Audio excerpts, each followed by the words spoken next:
So yeah, there's definitely such a thing as holy ground. What I think is maybe more important to recognize from this idea is not that, oh, my church and the altar there is a holy place to which my family and I sojourn, and for which, my life depends. And if it should fall to the powers of darkness, well, then the holy place would be desecrated and my own life would be diminished. I mean, that's one thing to take from this.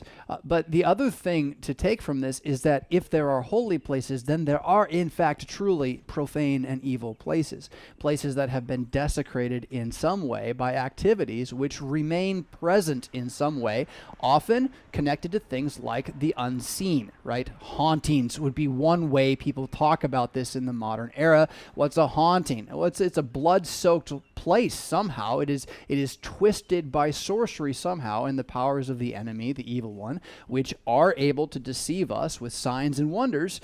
They can try, right? Those go against their nature and become seen and heard things as opposed to the unseen things. So in this way, there definitely are locations and proximities of evil. I would say that in the modern age, the demon's end game has been to kind of pretend they're not here, but they're as much here as they ever have been. They're just under different names and guises, and the type of torment that people are enduring is based upon their assumption that it's normal and that they've been told and programmed to believe that it's normal, as opposed to what real freedom could be like. So discovering that there are, again, proximities of evil. If you have a coven of Wiccans, like some witches who live in your neighborhood, like there's 7 of them, and every full moon they worship the full moon on the corner by your house, there's a good chance that other bad stuff happens in your neighborhood. I mean, it's not like it's rocket science here either, right? It's just that where there is bad people, there is bad spirit, and that it's not as clean cut as the modern world likes to think, where it's just a bunch of ideas. Right? No, there's actual physical proximate realities that take place. I don't believe in juju in the sense of like we Christians want anything to do with it. I just believe that the demons do it out there, and if you're not an idiot, you can see where. And any place there's been abortion clinics, you're going to know there's great evil there. Does that mean it cannot be sanctified? No. Everything can be sanctified by prayer, but that means it must be sanctified by prayer. You don't just waltz in and assume you own the place.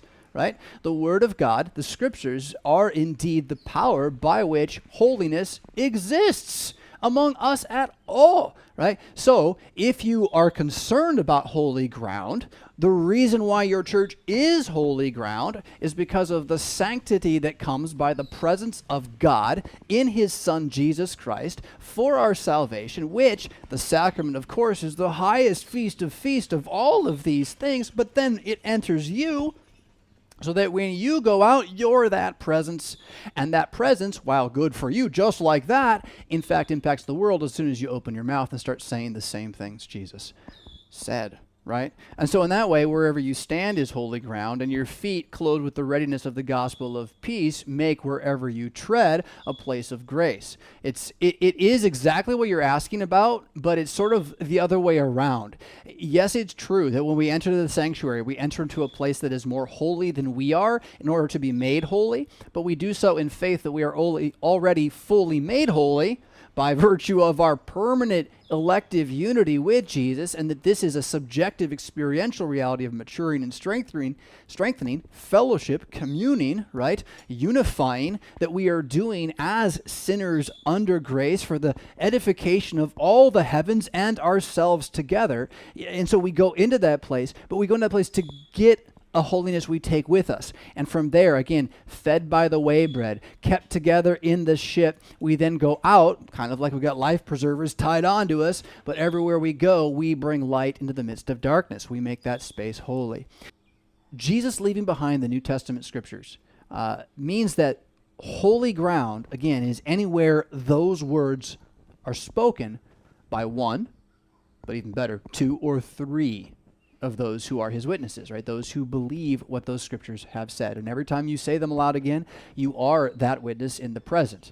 Whether for the angels alone, right? Again, if you're alone, the angel that is with you to guard you is there and will not mind hearing it, and you'll hear it, and it'll all be better. But again, the power of the church, the gathering of sinners, is bringing the 2 and 3 together into the unified prayer for the sake of that holy place. So